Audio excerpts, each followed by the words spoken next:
미국에 있는 샌프란시스코에 가면 금문교라고 알려진 길이 3km에 달하는 대형 현수교가 있습니다. 1937년에 세워진 이것은 양쪽에 큰 다리가 있고 거기에 줄로 연결해서 다리를 세운 그 당시에 사실은 가장 놀랄만한 건축물 중에 하나였습니다. 근데 이 다리가요, 워낙 높고 그 밑에는 이제 바다가, 급류가 흐르는 바다이기 때문에 건설 도중에 바로 현기증 때문에 5명이나 바로 이 바다에 떨어져서 죽게 되는 그런 끔찍한 사건들이 벌어졌다고 합니다. 시 당국이요, 이것을 막기 위해서, 더 이상 희생자를 막기 위해서 묘수를 냈는데 그 바다 위에 철망을 이렇게 쳐서 떨어져도 그 철망에 걸려서 이 바다에 추락하지 않도록 안전장치를 만든 것입니다. 놀랍게도요, 철망을 만든 후부터 단 한 명도 떨어지는 사람이 없었다고 합니다. 두려움을 극복하게 되니까 그 다음부터는 능력을 발휘하게 되어 안전하게 공사가 진행됐다는 것입니다. 사실 이 이야기들은 우리에게 무엇을 도전해 줍니까? 수많은 실패들은 사실은 환경이 아니라 환경이 주는 두려움에서 시작된다는 것을 우리에게 알려줍니다. 내 마음의 두려움을 극복하고 나면, 즉 내 마음에 안전 철망이 있다면 우리는 훨씬 내 주어진 삶을 극복하고 이기는 자의 삶을 살아갈 수 있게 된다는 것이죠. 근데 우리 그리스도인에게도 영적인 안전 철망이 있습니다. 그것이 바로 오늘 우리가 나누고자 하는 믿음이라는 철망입니다. 오늘 저는 바로 우리에게 바로 두려움을 이기는 믿음에 대한 이야기들을 함께 살펴보고자 합니다. 사실 우리가 읽은 23절은요 29절까지 이어지는 모세의 스토리를 시작하는 첫 구절이 23절입니다. 모세 인생 가운데 하나님께서 어떤 역사를 보여주시는지를 보여주면서 가장 먼저 성경이 언급하는 것은 모세가 태어나는 과정을 우리에게 소개해주고 있습니다. 모세 인생 가운데 가장 많은 영향력을 미쳤던 그 부모의 이야기, 가족의 이야기를 먼저 우리에게 시작해주며 그들의 믿음이 어떤 믿음인지, 이 시대를 살아가는 우리에게 어떤 도전을 주는지를 우리에게 설명해주고 있습니다. 오늘 말씀을 좀 이해하려면 당시의 상황으로 좀 더 들어가 보는 것이 필요합니다. 모세가 태어날 당시에는 이스라엘은 큰 어려움에 직면해 있었습니다. 마치 예수님이 이 땅에 오셨을 때 헤롯에 의해서 죽임을 당할 수밖에 없는 그 끔찍한 현장이 펼쳐진 것처럼 모세가 태어날 때도 똑같았습니다. 바로왕은 아들을 다 죽이라고 명령을 했기 때문이죠. 지난주에 말씀을 드린 것처럼 요셉이 죽은 후에 약 430년이 지났고, 그렇게 위대했던 요셉이 죽은 후에 바로 이런 새로운 환경들이 그들 앞에 펼쳐지고 있었던 것입니다. 그러면 이 죽음의 위협이 왜 이스라엘 백성들에게 도래하게 되었을까요? 놀랍게도 그들에게 주신 하나님의 부흥 때문이었습니다. 70명이 가나안 땅에서 내려갔는데 출애굽할 당시에는 남자만 60만 명, 도합 200만 명의 한 민족으로, 한 가족이 내려가서 한 민족을 이루는 거대한 부흥을 하나님께서 그들에게 허락해 주신 것입니다. 엄청난 성장이었습니다. 인간적인 산술적으로 계산해서 계산이 나오지 않는 엄청난 숫자적인 부흥을 이룬 것이죠. 그만큼 그들이 거한 그 땅이 좋은 땅이었음을 우리에게 또한 보여주고 있는 것입니다. 그런데 이런 놀라운 부흥 후에요, 모든 것이 좋은 것만은 아니었습니다. 시간이 흐르고 요셉을 총리로 세웠던 왕조가 무너지고 새로운 왕조가 들어서기 시작하면서 급격하게 이스라엘을 대하는 모든 행동들이 달라지기 시작했습니다. 출애굽기에는요 당시의 상황을 정확하게 우리에게 알려주고 있는데, 출애굽기 1장 9절부터 10절의 말씀을 보면 그 당시의 상황을 우리가 면밀히 알 수 있습니다. 말씀 한번 같이 한번 읽어보도록 하겠습니다. 시작.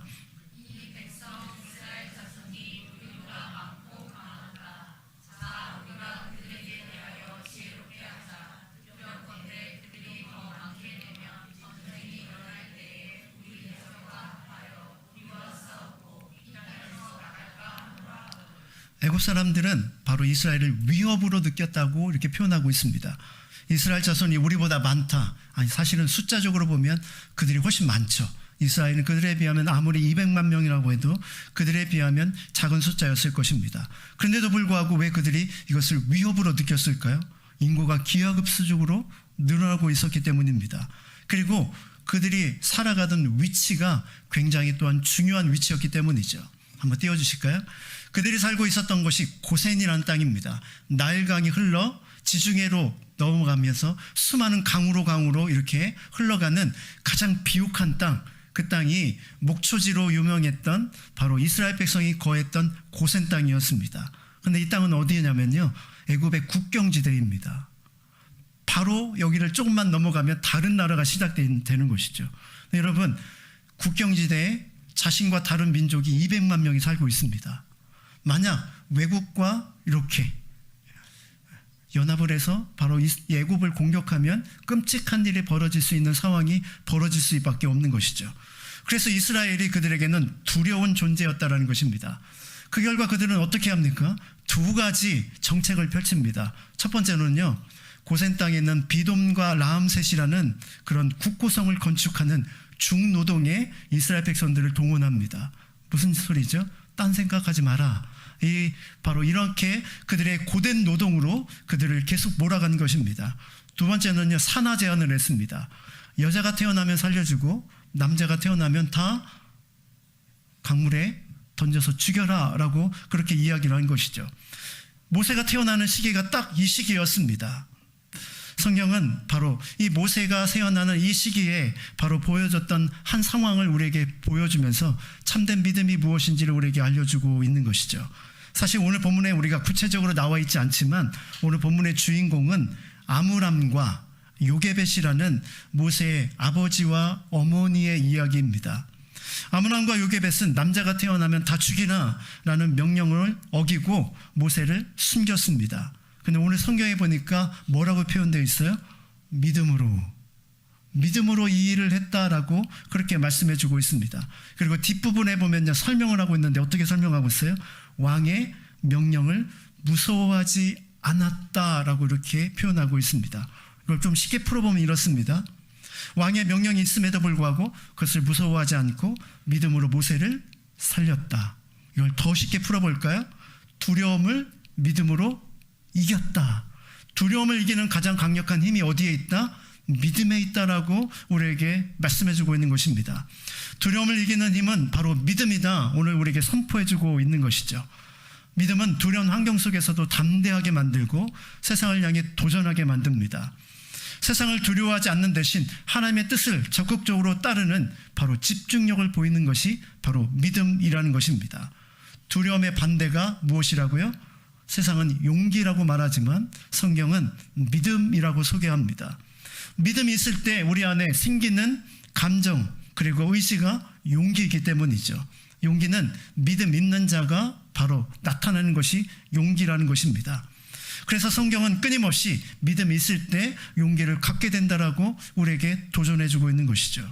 여러분, 그 두려움으로 가득한 아들을 죽일 수밖에 없는 상황 속에서 보여주었던 아므람과 요게벳의 이 두려움을 이기는 믿음, 바로 이 믿음이 오늘날 살아가는 우리에게도 있어야 될 반드시 중요한 믿음이라는 것입니다. 우리가 살아가는 이 시대는 두려움으로 가득 차 있죠. 마치 모세가 태어난 그 시대부터 사단은 우리를 끊임없이 두려움으로 몰아가고 있습니다. 두려움 때문에 내일을 걱정하고 숨쉬지 못하는 두려움의 압박 속에 우리는 하루하루를 그렇게 살아가고 있다는 것입니다. 온 세상은 환합니다. 밤이 돼도 전기로 세상을 밝히는 시대에 살아가고 있지만 그러나 사람들의 마음은 여전히 어두워 그 두려움에 떨고 있는 모습들을 우리가 보게 되는 것이죠. 물론 우리 가운데 동의하지 않는 분들도 있을 것입니다.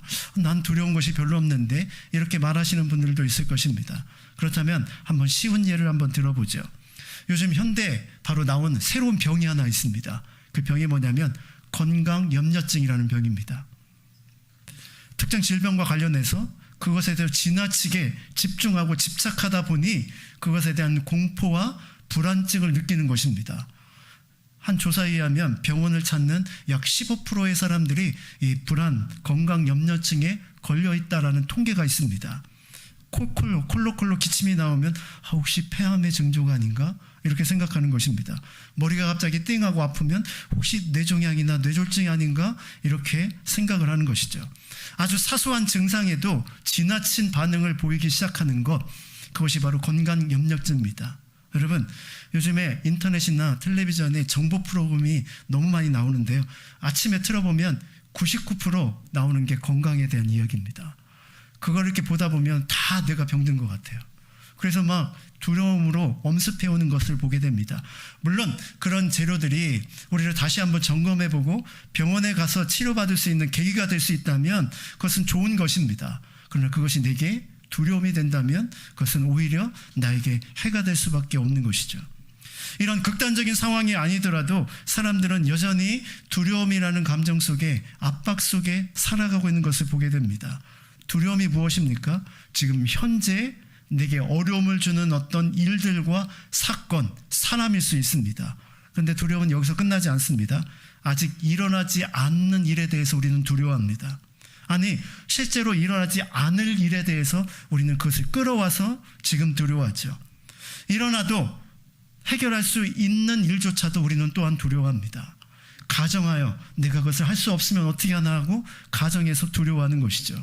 여러분 생각해 보십시오. 만일 실제로 일어날 일이고 해결할 수 없는 능력 밖의 일이라면 두려워하고 염려해도 해결되는 것은 하나도 없습니다. 그저 그 두려움이 현재의 삶을 망치고 현재의 집중력을 잃게 해서 오히려 극복하지 못하도록 우리의 삶을 압박할 뿐입니다. 사실 이것이 전쟁에서 쓰는 전술이거든요. 상대방을 공격할 때 제일 큰 전술은 아예 전장에서 전쟁하지 못하도록 두렵게 만드는 것입니다. 상대방이 두렵게 되면 더 이상 그 전쟁은 사실은 할 필요가 없는 상태가 되는 것이죠. 여러분 잘 기억하십니까? 골리앗 앞에 이스라엘 백성들의 모습, 딱 두려움으로 가득 찬 모습이었죠. 이스라엘 백성과 다윗의 차이가 무엇입니까? 두려움으로 가득 차 있는가 아니면 믿음으로 가득 차 있는가의 차이일 뿐, 똑같은 상황에서 보여지는 이 모습은 너무나도 다른 것을 보게 되죠. 여러분 반면에 믿음은 우리의 삶을 담대하게 만들죠. 환경은 우리를 두렵게 만들지만 바로 이 모세의 부모도 똑같이 환경의 두려움 가운데 있었지만 그는 바로의 두려움보다 믿음으로 그 두려움을 이겨냈듯이 두려움은 우리를 그 상황 속에서 자유케 한다는 것입니다. 디모데후서 1장 7절을 보니까 우리가 너무나도 잘 알고 있는 말씀이 있죠. 디모데후서 1장 7절 우리 같이 한번 해볼까요? 시작.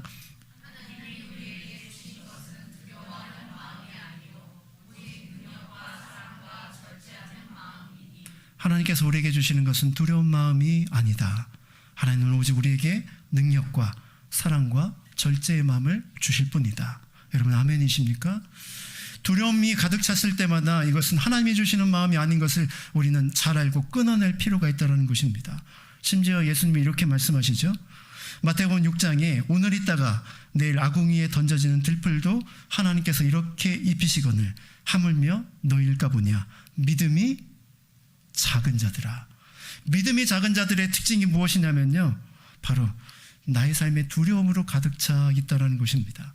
그들은 이렇게 말합니다. 그러므로 염려하여 이르기를 무엇을 먹을까 무엇을 마실까 무엇을 입을까 하지 말라. 이는 다 이방인들이 구하는 것이라. 너희 하늘 아버지께서 너희에게 있어야 될 줄을 아시느니라. 그러므로 내일을 위하여 염려하지 말라. 내일이는 내일 염려할 것이요 한날의 괴로움은 그날로 족하도다.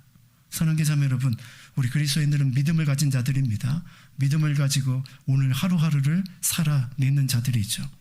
그러나 세상에 살아가는 많은 사람들은 내일을 걱정하며 그것을 오늘로 끌어들여서 오늘의 두려움과 염려로 가득 찬 인생을 살아가게 되는 것입니다. 누구나 어려움이나 예상 밖의 일, 예상할 수 없는 어려움을 경험할 수 있습니다. 여러분 두려움보다 더 두려움이 한층 자라게 되면 그것이 나타나는 현상이 바로 염려라는 것입니다. 두려움이 현실적인 지금의 문제라면 염려는 미래의 것을 끌어들여 오늘 하는 것이 염려이기 때문이죠. 여러분 우리가 인생을 살아가면서 염려하게 되는 일이 무엇입니까? 내게 해결할 수 없는 일이 생기면 어떻게 하나 라는 그런 것입니다. 건강에 대한 문제도 일에 대한 문제도 직장에 대한 문제도 다 마찬가지죠. 그러니까 여러분 내가 할 수 없는 일에 대해서 우리의 반응은 어떠해야만 합니까? 내가 할 수 없는 일은 내가 할 수 없는 일입니다. 한계가 있는 인간임을 인정하게 되는 것이 바로 그 불가능한 일 앞에 선 나 자신의 모습이죠. 사람들은 그것 때문에 염려합니다. 그러나 우리는 그것을 가지고 하나님 앞에 나아갑니다. 하나님, 나는 이것을 할 수 없습니다. 그래서 하나님의 도우심이 필요합니다. 우리는 오히려 기도로 하나님 앞에 나아가게 되는 것이죠. 염려로부터 자유케 되는 우리를 구원하실 하나님의 계심을 믿기에 우리는 염려에 사로잡히지 않고 염려를 가지고 오히려 하나님께 나아감으로 하나님께 주시는 새로운 도전을 받아들이는 것, 그것이 바로 참 믿음의 사람, 우리들의 모습이어야 한다는 것입니다. 감사하게도요, 주님은 두려움과 염려 가운데 지쳐있는 우리를 부르시고 계시죠. 마태복음 11장 28절, 수고하고 무거운 짐진 자들아 다 내게로 오라, 내가 너희를 쉬게 하리라. 여러분, 우리는 두려움 때문에 쉬지를 못합니다. 염려 때문에 한시도 마음을 내려놓지 못하죠. 오직 우리의 모든 무거운 짐과 우리의 모든 염려를 맡아 주관하시는 하나님 앞에 가지고 나아갈 때만 그 안에 우리는 참된 쉼, 즉 평강을 누리게 되는 것입니다. 오늘 이 시간 우리 인생의 모든 짐으로 가득 차서 오늘도 끊임없이 지금도 마음과 생각을 굴리고 있는 여러분에게 하나님의 쉼이 임할 수 있기를 주님의 이름으로 축원합니다. 우리 주님은 우리의 모든 짐을 벗겨주시고 두렵게 하는 모든 것들로부터 우리를 자유케 하시며 우리에게 참 평안을 주시는 분이십니다. 그래도 여전히 우리 마음 가운데 두려움이 있습니까? 그러면 이 말씀을 기억하십시오. 로마서 8장 31절 말씀 한번 열어주실까요? 로마서 8장 31절 말씀. 네, 제가 읽어드릴게요. 그런즉 이 일에 대하여 우리가 무슨 말 하리요? 만일 하나님이 우리를 위하시면 누가 우리를 대적하리요? 하나님이 우리와 함께 하시면 누가 능히 나를 대적하겠느냐? 이 담대함이 우리 안에 믿음 가운데 자리 잡아야 한다는 것입니다. 불안하고 염려가 밀려올 때마다 말씀을 붙잡고 평강을 회복시켜 주시는 그 주님, 말씀을 붙잡고 새롭게 하시는 그 주님으로 다시 일어서는 그런 저와 여러분이 될 수 있기를 주님의 이름으로 축원합니다.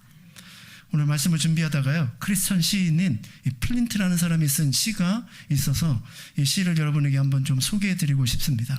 한번 여러분의 삶을 깊이 돌아보면서 한번 묵상하면서 이 글을 한번 읽어 나가시길 바랍니다. 나는 모르지만 그러나 하나님은 아신다네.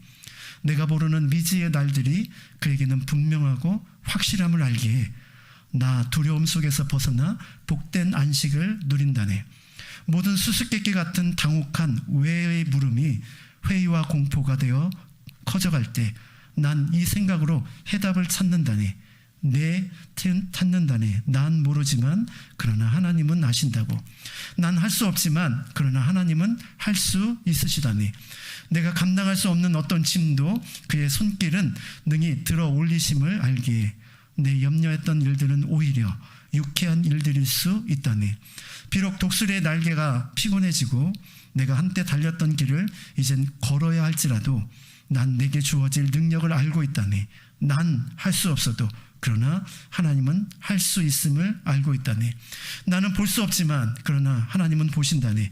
내게는 어둡고 감추어진 길이어도 그분에겐 여전히 밝은 길이기에 내 가는 길에 넉넉한 빛을 볼 수 있다네. 내 긴장되고 충혈된 눈이 안식 가운데 눈을 감을 수 있고 평화로움 속에 잠들 수 있는 이유는 나는 보지 못하나 그러나 하나님은 보시기 때문이라네. 사랑하는 자매 여러분, 여러분에게 믿음으로 말미암아 그러나의 역사가 있기를 소망합니다. 많은 사람들은 두려움 때문에, 알 수 없는 것 때문에, 할 수 없는 것 때문에, 볼 수 없는 것 때문에 충혈된 눈으로 인생을 살아가지만 우리는 그러나로 우리 인생을 바꿔주시는 하나님을 믿는 믿음 속에 살아가는, 믿음으로 두려움을 이기는 복된 인생이 될 수 있기를 주님의 이름으로 축원합니다. 여러분, 두려움을 이길 수 있는 방법은요, 맞불을 놓는 것입니다. 두려움을 이길 수 있는 맞불은 무엇일까요? 기쁨의 신학자라고 불려지는 존 파이퍼라는 목사님이 계십니다. 그는 이렇게 이야기를 했습니다. 불신에 맞서 싸우며 장래의 은혜를 바라보며 믿음으로 살아가는 것은 맞불을 놓는 것과 같다. 여러분, 불이 막 내게 번져올 때 그것을 막는 것은 여기서 불을 놓아서 더 이상 접근하지 못하도록 만드는 것이 맞불을 놓는 거잖아요. 여러분, 두려움이 몰려올 때마다 믿음의 맞불을 놓으시길 바랍니다. 하나님이 나와 함께 하신다. 나는 알 수 없지만 하나님은 다 알고 계시다. 믿음의 맞불로 두려움에서 벗어나서 담대한 인생을 살아가는 아므람과 요게에서의 믿음이 저와 여러분에게 있기를 다시 한번 주님의 이름으로 축원합니다. 이렇게 아므람과 요게벳은요, 믿음을 가지고 바로의 위협을 이겨냈습니다. 그리고 모세를 건져내고 살려냈죠. 다시 한번 23절 말씀으로 한번 돌아가 볼까요? 23절 오늘 본문의 말씀을 한번 같이 한번 읽어보겠습니다. 시작.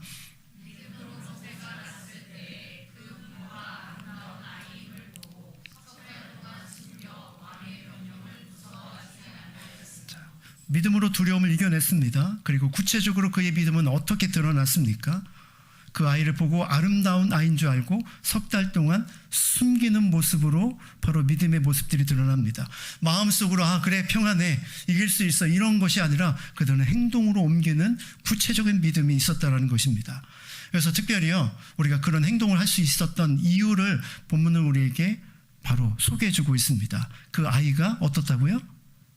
아름다운 아이인지라 라고 이렇게 소개하고 있습니다. 이 본문에 있는 출애굽기 2장 2절로 들어가 보면 어떻게 표현되어 있냐면 이렇게 나와 있습니다. 그 여자가 임신하여 아들을 낳으니 그가 잘생긴 것을 보고 석 달 동안 그를 숨겼으나 역시 잘생기고 봐야 됩니다. 그렇죠? 잘생기면은 죽을 상황에서도 살아날 수 있구나. 쉽게 말하면 아므람과 요게벳이 딱 보니까 이 탤런트할 만한 제목이에요. 아이돌 삼아도 잘 될 수 있는 그런 멋진 아이가 태어난 것입니다. 지금 그런 얘기를 하는 것이 미안하지만 아니라는 것입니다. 출애굽기 2장 2장에 나오는 여기서 잘생겼다라는 이 단어의 원래 히브리어는 토브라는 단어입니다. 이 토브라는 단어는 하나님이 세상을 만드시고 보시기에 좋았더라 했을 때 타용된 단어가 바로 토브입니다. 그 아이를 딱 봤는데요 너무 좋은 거예요. 이게 무슨 뜻일까요? 이 아이를 향한 하나님의 특별한 섭리와 계획하심을 그 아이를 보는 순간 느꼈다는 것입니다. 왜 이 부모는 다른 부모와 다르게 모세를 살렸을까요? 그냥 살려야 되는 의무로 나의 자식이니까 살리는 그런 의무감이 아니라 이 아이를 향한 하나님의 특별한 섭리를 이 아이의 모습 속에서 볼 수 있었기 때문입니다. 그걸 우리가 더 구체적으로 알 수 있는 것 사도행전 7장 20절에 스데반의 설교 속에서도 나옵니다. 7장 20절에 보니까 이렇게 나옵니다. 그때 모세가 낳는데 하나님 보시기에 아름다운지라 그의 아버지의 집에서 석 달 동안 길리더니 라고 이렇게 기록되어 있습니다. 하나님 보시기에 아름다운 자녀 그의 눈에도 뭔가 특별함이 있는 자녀였음을 우리가 알게 되죠.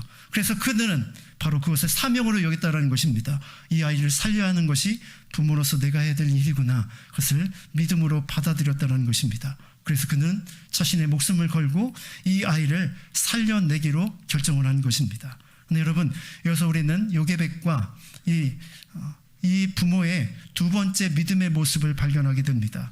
두 번째 믿음의 모습은 최악의 상황 속에서 최선을 선택하는 믿음입니다. 사실 이 아이를 살리는 것은 쉬운 일이 아니었습니다. 그러나 그들은 이 아이를 살리면 자신들이 죽을 수밖에 없고 자신의 가족들이 위협을 받을 수 있는 상황 속에서도 그들은 하나님의 뜻에 바로 그 뜻을 받아들이며 이 아이를 살리기로 결정하는 모습들을 보게 되죠. 이것이 믿음의 진짜 모습이라는 것입니다.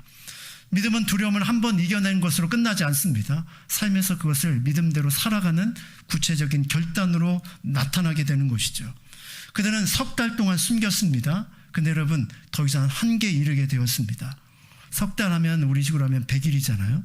100일이 지나니까 이 아이가 움직이기 시작하고 목소리가 담장 밖을 벗어나서 울리기 시작합니다.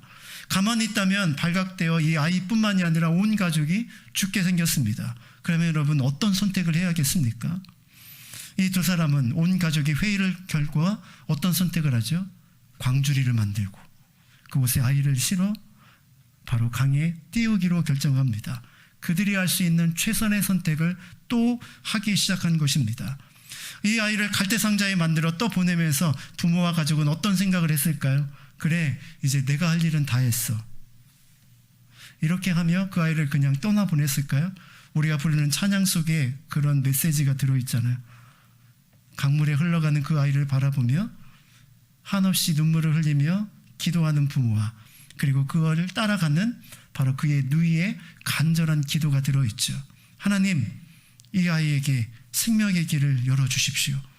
하나님 이 아이를 특별한 아이를 우리 가정에 주셔서 지금까지 3개월 동안 우리가 길렀는데 이제는 더 이상 우리가 어떻게 할 수가 없습니다. 그러니 하나님께서 이 다음부터는 모든 길을 열어주십시오. 그렇게 간절히 기도하면서 이 아이를 아므람과 요게벳은 바로 이 강에 띄어 보냈던 것입니다. 그들은 하나님의 일하심을 믿었습니다. 그리고 지금은 어떻게 흘러갈지 알 수 없지만, 그러나 그가 할 수 있는 가장 최악의 상황에서 최선의 선택을 함으로 나머지는 하나님께 맡기는 그런 삶을 살아가는 것을 보게 되죠. 이것이 믿음 있는 자들의 삶의 태도이자 모습인 것을 우리가 보게 됩니다. 믿음은 두려움을 이길 뿐만이 아니라 앞을 향해 나아가게 합니다. 우리가 나가는 만큼 최악의 상황 속에서도 우리가 할 수 있는 일을 찾을 수 있고, 그 일을 찾게 되면 그 일을 통해 일하시는 하나님을 경험하게 되는 것이죠. 한때 두려움 속에 살았던 제자들을 여러분 기억하시죠? 부활하신 주님을 경험한 후에 그들은 어떻게 되었습니까? 두려움으로 가득 찬 그 집을 뛰쳐나왔습니다. 그리고 부활하신 하나님을 증거했죠. 그들은 그렇게 하다가 바로 붙잡혀서 산헤드린 공회 앞에 서게 됩니다. 다시는 부활의 소식을 알리지 말라는 그들의 호통내에 대해서 베드로는 이렇게 대답을 합니다. 하나님 앞에서 너희 말을 듣는 것이 하나님의 말씀을 듣는 것보다 옳은가 판단하라. 우리는 보고 들은 것을 말하지 않을 수 없노라. 그들의 믿음은 이런 강력한 도전과 행동으로 드러났다는 것입니다. 사랑하는 자매 여러분, 우리가 두려움을 극복하는 믿음이 있어도 막상 현실 앞에서는 또다시 시련과 어려움이 우리를 기다리고 있습니다. 그래서 우리가 옴싹달싹 하지 못하고 움직이지 못하는 우리의 느려진 발과 느려진 손을 만나게 될 것입니다. 그래도 여러분, 그가 그 상황 속에서 할 수 있는 최선의 손과 최선의 발을 옮겨보시길 바랍니다. 그럴 때 하나님께서는 일하시고 역사하시는 것이죠. 우리 교회도, 우리 성도들도 그런 교회와 성도들이 되기를 원합니다. 말 많은 세상, 안 돼, 힘들어, 어려워, 이런 수많은 부정적인 생각들이 판치는 이 세상 속에서 내가 할 수 있는 최선의 삶을 묵묵히 걸어가며 하나님이 행하실 일들을 바라보는 그 사명을 감당하는 교회, 사명을 감당하는 우리 성도들이 되어질 때 그 작은 발버둥과 작은 몸짓을 하나님께서는 결코 헛되이 여기지 않는다라는 것입니다. 하나님은 최악의 상황에서 최선으로 일하시는 그 사람의 삶을 사용하십니다. 이렇게 하나님 앞에 믿음의 결단으로 살아가는 저와 여러분이 되기를 소망합니다. 이렇게 두려움을 이기고 최악의 조건에서 최선의 삶을 살았을 때, 그렇다면 그 결과가 어떻게 주어졌습니까? 모세를 태우는 갈대상자는 강을 따라 떠나가기 시작했습니다. 그리고 마침 그곳에서 목욕하던 바로의 공주를 만나게 되죠. 너무나도 잘 알고 있는 내용이죠. 유대 역사가였던 요세푸스는요, 이렇게 역사에서 이렇게 기록해 놓았습니다. 바로의 공주는 무남동녀였다. 게다가 그녀에게는 아이가 없었다. 그것이 그녀에게는 공주였지만 늘 가장 큰 인생의 비극이자 고민이었다. 그래서 공주는 시녀를 데리고 나일강으로 가서 자주 목욕을 하러 나갔다. 그렇게 한 이유는 애굽 사람들은 당시에 나일강을 신으로 섬기고 있었기 때문에 나일강의 생산의 신이었는데, 그렇게 바로 그곳에 나아가면 자녀가 없는 사람들에게 자녀를 준다라는 그들의 믿음, 그들의 신앙이 있었기 때문이었다. 그래서 공주는 그날도 그런 마음을 품고 그곳에 나갔다. 근데 마침 그곳에 떠내려오는 광주리에 있는 아이를 만나게 되었다. 어떤 마음이었을까요? 나일강 신이 나에게 아들을 주었어, 이렇게 생각을 했겠죠. 그래서 자연스럽게 그 아들을 받아 자기의 자녀로 삼고 그 아들을 바로 왕자로 키워냈던 것이죠. 여러분, 이 모든 일은 마치 계획된 것처럼 기다렸다는 듯이 하나씩 탁탁탁탁 맞습니다. 만약 그날 공주가 궁 안에 있었다면 이 일은 일어나지 않았을 것입니다. 아니, 그날 왔더라도 바로 그 광주리가 떼어진 그 시간에 그곳에 있지 않았다면 이 일은 절대로 일어나지도 않았을 것입니다. 미리암은 달려가서 이 아이를 위해서 유모를 구해줄까요? 라고 묻고 그 요구에 흔쾌히 공주는 들어줍니다. 그리고 강물에 떠내려 나갔던 그 모세는 다시 가정으로 돌아와서 이제는 가장 안전하게 양육받는 은혜를 누리게 되죠.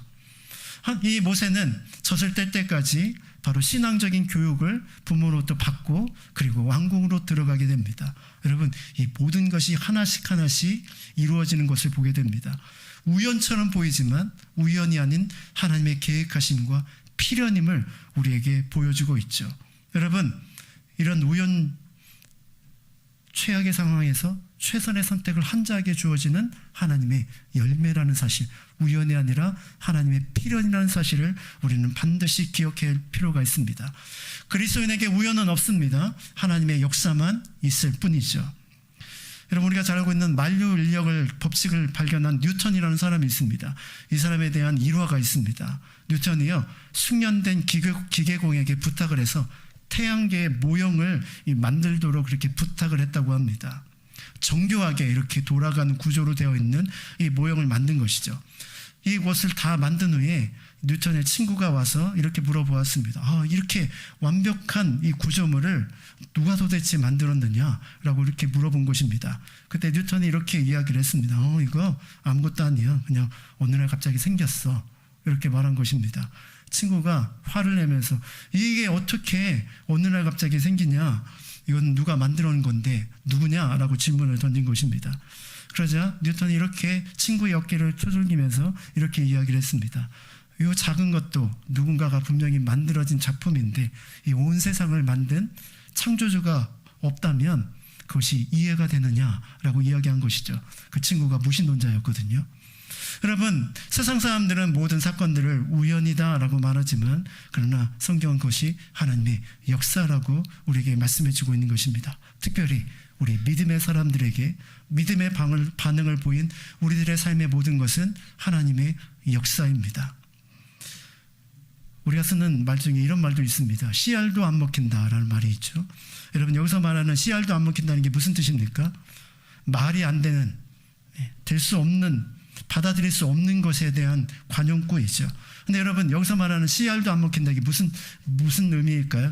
여기서 말하는 씨는 우리 열매 속에 들어있는 씨앗, 그것을 의미하는 게 아니라, 여러분, 이 옷감을 짤 때 세로줄과 가로줄이 있잖아요. 낫줄과 씨줄이 있지 않습니까? 근데 여러분, 이 낫줄을 열심히 이렇게 잘 짜놔도 이 습기가 많으면 이 줄이 퉁퉁 불어서 이 씨줄을 끼기가 어렵다고 합니다. 그래서 씨알도 안 먹힌다, 바로 이게 퉁퉁 불어서 옷감을 제대로 짤 수 없다라는 그런 의미가 시작이 되어 이런 의미가 되었다고 합니다.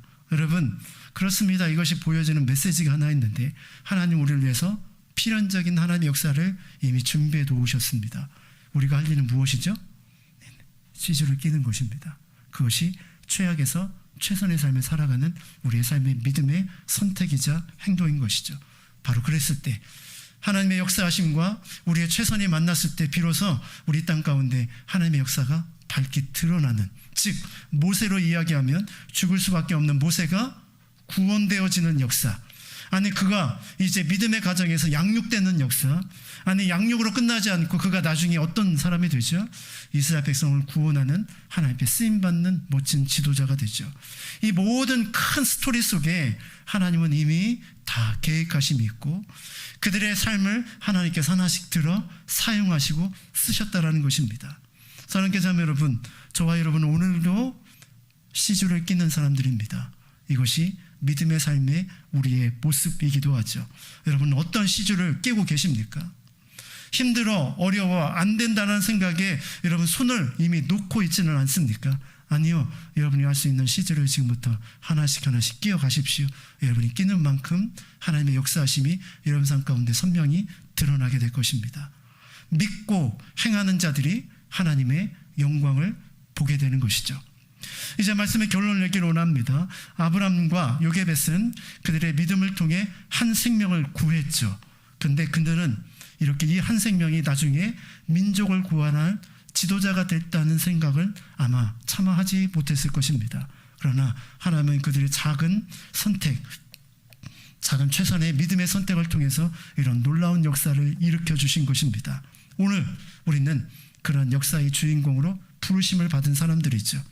참 믿음은 인간의 순종과 하나님의 능력을 결합하여 최고의 역사를 만들어냅니다. 두려움에 사로잡혀서 염려 가운데 늘 고민하는 인생이 아니라 오늘도 최선의 삶으로 하나님의 역사를 이루어가는 복된 믿음의 주인공이 될 수 있기를 주님의 이름으로 축원합니다.